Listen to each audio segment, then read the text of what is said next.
Good morning mga me, mag-vlog-vlog na sa di ay ko. May man na mag-vlog-vlog ta kaysa mang hilabot tas kinabuhi nga may kinabuhi aon sa daw char.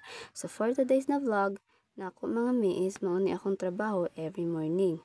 Every morning jud ni siya mga me. Pag mata na ako sa buntag, syempre nakaluto na si Mr. og kape.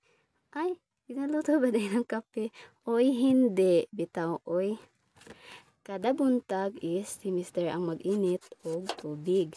Pagkahuman init is magluto tayon siya og kanon. So pag mata nako is mga pinalang ko din.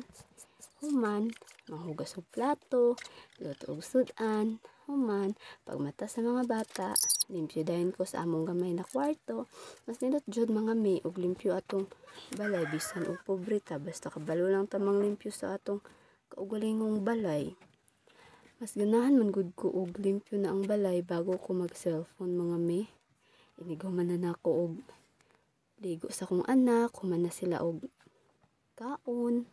Nindot kaya sa paminaw og kuan ganang wala na kay trabahoon bitaw sa balay mga me. Kanang nindot sa paminaw ba. Kanang human na nimog atiman imong mga anak tapos kanang free na lang good ka tapos bago ka mag cellphone kaya na kayo hunahon di ba? So maura to ug daghang salamat. God bless you all. Bye bye. Thank you for watching.